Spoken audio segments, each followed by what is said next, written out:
de qui? De Moïse comme étant un libérateur. Amen, amen. C'est lui qui allait libérer. Donc il avait déjà cette qualité qui était en lui. Et cette qualité était celle de libérer quoi? Les autres de l'oppression. Alléluia. Et vous allez voir que 40 années plus tard, c'est exactement ce qu'il était devenu. C'est pourquoi en parlant du leadership, j'ai dit observez vos enfants et vous allez voir plus ou moins là où vos enfants seront demain. Alléluia. Vous allez voir la force, vous allez voir les faiblesses, les limites de vos enfants. Amen. Donc un leader sans atout est déjà disqualifié. Amen. Une personne sans atout est déjà disqualifiée. Lorsque je parle d'atout, je ne suis pas en train de parler forcément d'aller à l'école ou de pas aller à l'école. Alléluia. Aller à l'école peut être un atout. Amen. Mais au-delà d'aller à l'école, il y a des atouts qui sont naturels dans une personne. Amen. Pendant que nous sommes en train de parler de David, dans 1 Samuel chapitre 16, la Bible dit que ce David vient de recevoir l'huile sur sa tête. Amen. Il vient de recevoir l'huile du prophète Samuel sur sa tête. Et l'huile avait pour objectif d'emmener David à être qui? À être le prochain roi. Mais cette huile qui est versée sur la tête de David ne le rend pas roi le même jour. Amen. Ne le rend pas roi un an après. Ne le rend même pas roi 5 ans même après. Amen. Mais des années. Amen. Alléluia. Il finit par être ce pourquoi l'huile a touché sur sa tête. L'huile a touché sa tête. Alléluia. Donc je m'avais te dire déjà que si une huile a déjà touché ta tête et qu'il t'a été dit à la suite de cela que tu es une femme de distinction, tu n'as plus de raison de douter de cela parce que ça prendra le nombre d'années que ça prendra, mais tu finiras comme David à t'asseoir là où tu dois t'asseoir. C'est là maintenant que tu me sors un bon amen qui vient te catapulter dans ta chose. Alléluia. Amen, amen. Donc lui qui vient toucher la tête de David avait pour objectif de le rendre comme un roi. Mais nous voyons que au lieu d'être roi, la Bible dit qu'il va arriver dans la maison du roi.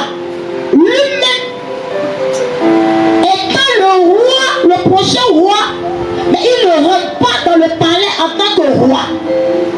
Il va rentrer dans le palais en tant que joueur de harpe.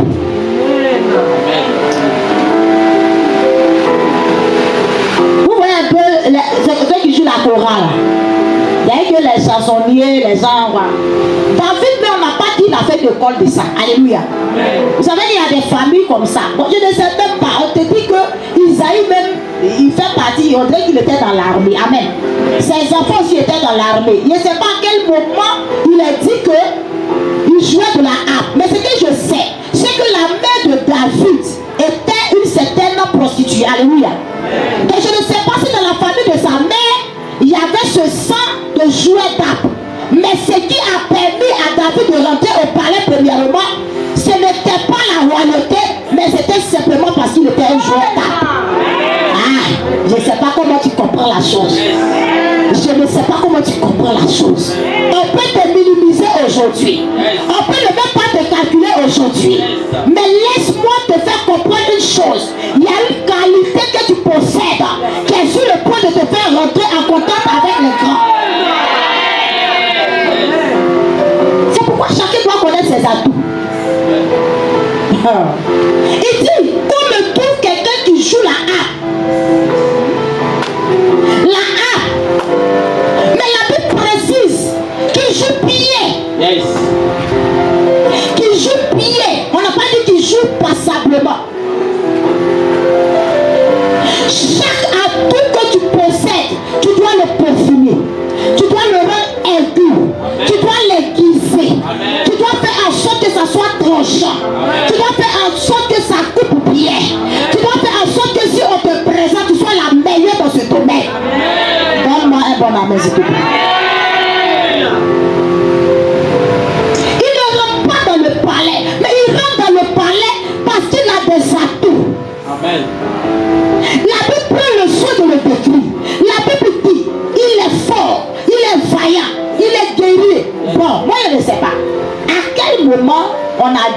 Il a vu que l'enfant même, on dit, il est en brousse.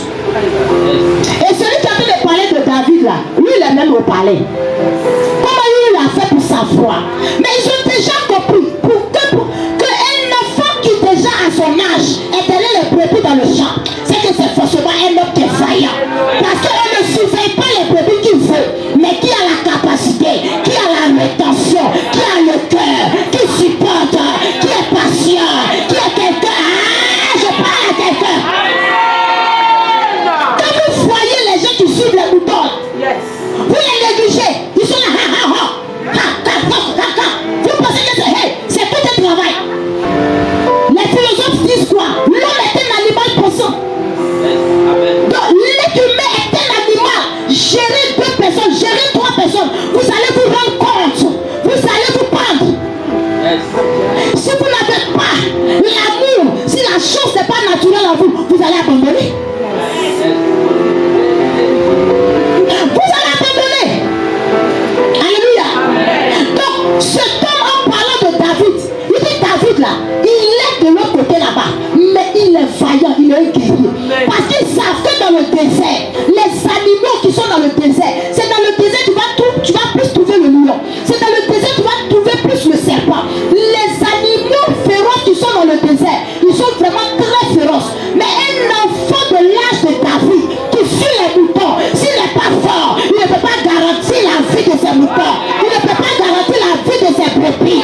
Donc déjà, quand il entend parler de David, il dit ce David, il est forcément fort, il est forcément vaillant, il est forcément un héros. Je te signale que à l'heure où il est en train de parler de David, David n'avait pas encore tué Goliath. Mais déjà, il avait des atouts naturels qui étaient reconnus. Quel est ton atout? Qu'est-ce qui est naturel en toi? Depuis des mois, depuis des semaines, je ne fais que parler de ça. Parce que lorsqu'on parle de la royauté, lorsqu'on parle de s'asseoir à la table des grands, bien aimé, tu peux arriver au palais en tant qu'un porteur d'âme et puis être le prochain roi. Amen. Tu peux arriver quelque part en tant que dresseuse et puis gérer toute la vie. Amen. Tu peux rentrer quelque part en tant que quelqu'un qui n'a pas 7 francs dans sa poche et ressortir en étant milliardaire. Mais pour ça, il faut connaître des atouts.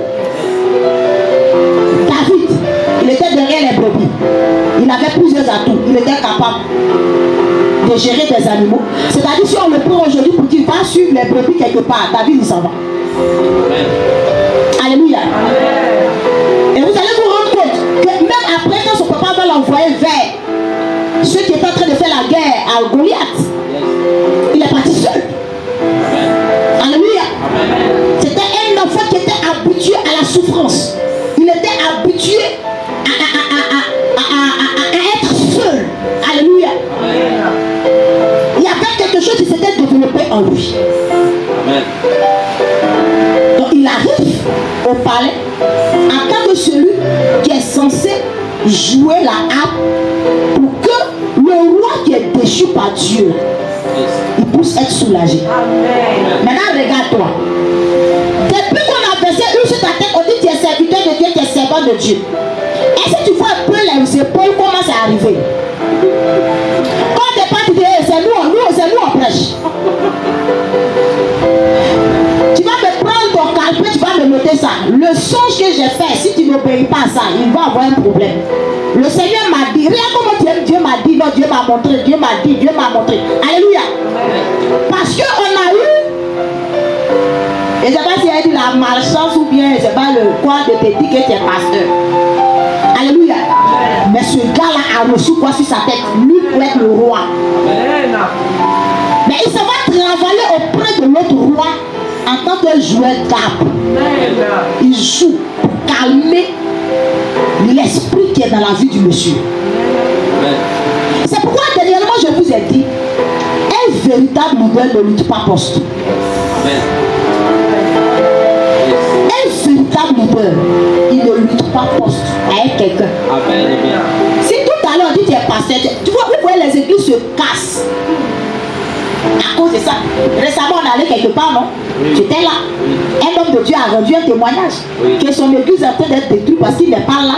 et que ses fils sont en train de se battre parce qu'on ne sait pas qui est le leader. Après le pasteur. Qui est le pasteur? Donc on dit, bon, toi, il faut prier. L'autre dit que non, il faut dire à l'autre de prier. Parce qu'il estime que lui, il est trop grand pour que lui qui a la chair, un enfant comme ça, lui dise, il faut prier. Vous voyez? Yes. Ça veut dire que les gens sont à l'église, mais ils ne le savent pas. Moi, il peut rester et puis taper même des années. S'il ne prêche pas, ça ne change rien. Le matin, le jour, on me dit va aux États-Unis ou bien va au campement. C'est là-bas que les gens du campement vont savoir que je suis prophétesse. Amen. Alléluia. Amen. Mais pourquoi personne ne veut évangéliser? Pourquoi tout le monde veut rester là? Pourquoi personne ne veut bouger? Parce que nous avons trop une grande opinion de nous-mêmes. Amen. Alléluia. Amen. Un leader, il ne lutte pas de poste avec quiconque. Un leader, quand il est à un endroit, il lutte pour que l'œuvre, parce que quand je parle du leadership, je parle du leadership chrétien. Amen. Amen.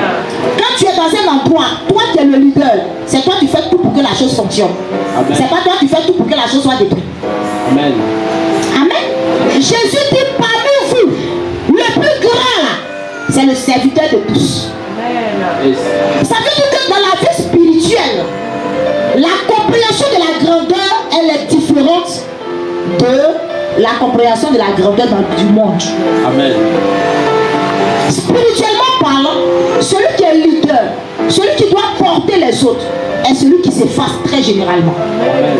Amen. Et cède la place aux autres. Amen. Amen. Amen. Mais quand vous voyez les gens qui sont en train de se battre pour les postes, oh, ils ne vont pas arriver loin. Yes. Amen. Et toutes les personnes qui se battent à l'église pour les postes, ce sont eux qui se découragent toujours vite. Amen. Ce sont eux toujours qui vont vous abandonner en cours de chemin. Amen. Parce que malheureusement, les gens le disent, ils n'ont pas le cardio pour supporter. Yes. Ils n'ont pas le cardio, leur cœur ne tient pas. Alléluia. Amen. En cette histoire d'œuvre de Dieu, il faut avoir le cœur qui supporte. Yes. Amen. Parce que tu peux être en train de manger même avec ton pire ennemi. Yes. Tu peux être en train de fricoter avec celui qui va t'empoisonner demain. Yes. Tu peux être en train de marcher avec celui qui va détruire l'œuvre que tu es en train de faire demain. Amen. La vie spirituelle est une vie où on a besoin d'être véritablement très attentif. Alléluia. Amen, amen. Amen. Donc, David lance au palais, sachant que ce palais-là, en tout cas, il a reçu lui, et que, bien évidemment, que c'est son palais. Yes. Mais il ne rentre pas là-bas pour dire, hey, c'est quoi sur le nouveau chef sort. Yes. Il n'a jamais fait ça. Alléluia. Il n'a jamais fait ça. Il allait servir l'autre. Il allait mettre ses atouts qui étaient naturels. Alléluia. Amen. Combien sont à l'église qui ont des potentialités, mais qui ne mettent pas ça au service de l'église? Amen. Vous ne savez pas ça? Et puis quelqu'un qui a quelque chose en lui, il ne sait pas comment tu fais pour cacher ça. Quelqu'un qui n'aime pas la saleté, il ne sait pas comment tu fais pour cacher que tu n'aimes pas la saleté. Tu ne peux pas cacher quand tu arrives quelque part là. Eh bien, quand tu vois les choses, tu commences à arranger, est-ce que tu vois dans un naturel en toi? Maintenant, ceux qui arrangent pour qu'on les félicite là, eux aussi on les connaît. Ceux qui arrangent pour avoir non aussi on les connaît. Alléluia. Ceux qui ne sont pas propres, mais qui font semblant d'être propres aussi on les connaît. Alléluia. Voilà. Non, ça finit. On dit à beau cacher le naturel, il revient. Il galope, ça fait c'est cheval, il est en train de venir. Alléluia. Est-ce que vous comprenez? Quelque chose qui est naturel, hein? Quand tu arrives quelque part, on arrive à détecter facilement. Si tu sais tresser, dès que tu vois le cheveu de quelqu'un, tu dis non, viens te tresser. Vous n'avez pas remarqué? Les gens qui aiment tresser là, les gens qui savent tresser là. Quand tu dis non, viens te tresser. Alléluia. Il y a des gens qui ne savent pas tresser, mais ils savent tresser. Dès qu'ils te voient, viens te tresser. Eux aussi, leur mec va faire mal. Ouais, ça donne des mots de tête. Là, eux aussi, ils forcent. On te parle de tout qui est naturel. Pardon, c'est pas naturel, il faut les aider. Il ne faut pas arracher deux cheveux qui sont sur ma tête là. Alléluia. Amen. C'est-à-dire, quand il finit de te tracer, tu sens que toutes tes nerfs se sont donné rendez-vous au milieu de ta tête. Alléluia. Amen, amen. Donc, il rentre en tant Joueur d'armes. Joueur d'armes. Il devient maintenant le porteur de quoi? D'armes. Vous ne voyez pas que dans la vie, là, on évolue. Amen. Vous ne voyez pas. Yes. Si tu commences à utiliser l'atout qui est naturel en toi, tu vas te rendre compte qu'au fur et à mesure, tu vas monter en grade. Yes. Tu vas monter en dimension. Amen. Il rentre en tant que celui qui doit jouer là. Il joue, il continue de jouer. Mais tellement qu'il joue bien et qu'il plaît au roi, chaque fois que le roi, qui est un guerrier, doit sortir, il dit petit, allons. Yes. Alors maintenant, oh, mais la Bible est dangereuse. Est-ce que vous savez que la Bible est dangereuse? Chaque fois qu'il est en train de faire la délivrance, il dit, il faut regarder. Chaque fois qu'il est en train de faire la délivrance, il dit, viens, il faut regarder. C'est parce que toi-même, tu as appelé à faire la délivrance. Tu as appelé à chasser les démons. Tu as appelé à... Il dit, de toute façon, c'est que tu vas commencer à montrer aux démons, aux esprits de ta famille. Non, toi-même, tu n'as pas encore remarqué. Tu n'as pas encore su. Yes. Yes. Parce que même les gens disent que c'est un forgeron qu'on devient forgeron. Yes. Il dit, viens petit, porte mon sac. Il porte. Il dit, mais allons, ils s'en vont. Il voit comment le gars il fait. C'est pas ça? Yes. Il voit comment il fait. Il voit comment il fait. Il voit comment il fait. Un matin, le plus grand défi qui était devant lui, c'est le petit qui a pu relever. Amen. Yes. Alléluia. Amen. Quels sont tes atouts? Parce que c'est un atout là. Tu vois, un jour, parce qu'un atout, ça te qualifie à rentrer dans ta destinée. Mais si tu n'en as pas, c'est grave. Alléluia. Les gens qui n'ont pas d'atout. Oui, c'est pas pour ça, c'est comment? Quelqu'un qui est sans atout. Non, mais Un talent. Bon, qu'est-ce que c'est? on va arracher. On risque d'arracher. Le problème c'est ça.